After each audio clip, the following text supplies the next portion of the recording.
Hey! Welcome back to our season of episode recap. Conrad's patient has been waiting for a heart transplant for 2 years, but Dr. Bell needs his perfect match for a congressman. Who do they save?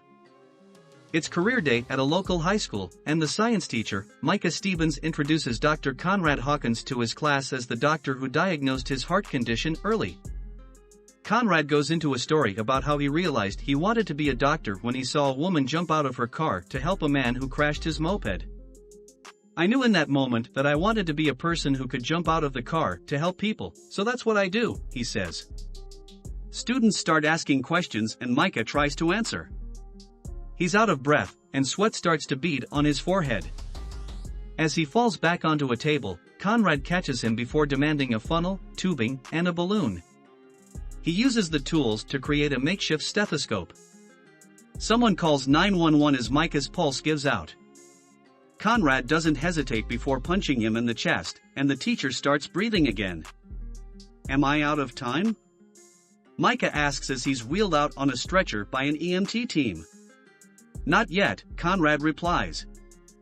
Later at the hospital, Conrad delivers life-changing news when he tells his patient that after 2 years of waiting, they've finally found the perfect match for a heart.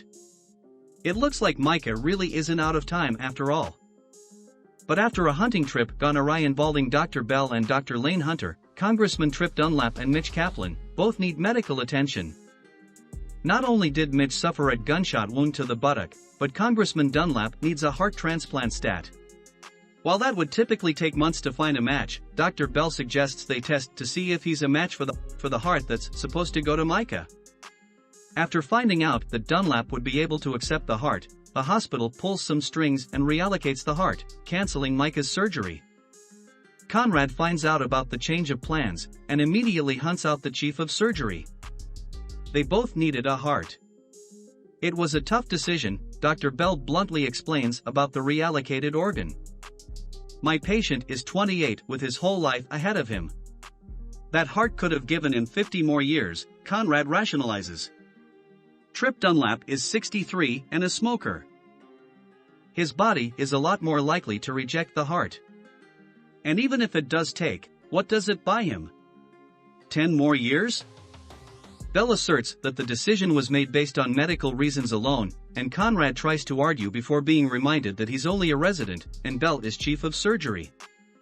Meanwhile, Devin is working his first shift without Conrad's help. He's assisting on taking the bullets out of Mitch's bottom, when he realizes the patient is coughing infrequently. After realizing he might have a pulmonary embolism, which is when an artery in the lung becomes blocked by a blood clot, he has Mitch rushed to get a CAT scan. He passes out during the exam, and Devin makes the executive decision to get him into emergency surgery, ignoring warnings from his colleagues that he should really run it by his supervisor first.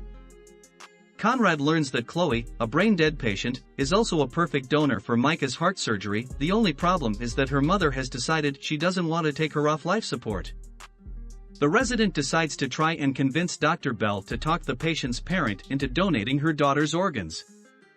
Bell, however, refuses to do it, and Conrad takes it to mean that he'd rather have the hospital make $100,000 a week for the ICU bills. The whole world is about the bottom line, Dr. Bell responds before walking away. Conrad tells Mina to take Bell's offer.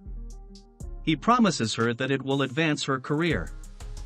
She agrees and Bell lets her do the surgery, claiming he'll teach her everything he knows because his hand is shaking. Mina performs the surgery on her own with his guidance. Micah has his heart transplant. Lane reprimands Nick for questioning her in front of the other staff after Lane discharged Lily.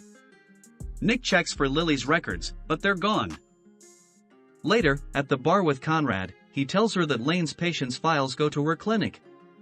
She stands to profit off of her patients because of the trial she runs for a cancer cure. While dancing, Conrad tries to talk to Nick about their relationship. But she shuts him down. Devin approaches Conrad to brag about how well he did. It appears to get heated where Devin asserts himself and calls Conrad out in the middle of the restaurant. Conrad tells Devin that he passed. If you have any question, suggestion or contribution, put it on the comments section below. We will get back to you as soon as we get your message. Thanks for watching. Kindly subscribe. God bless.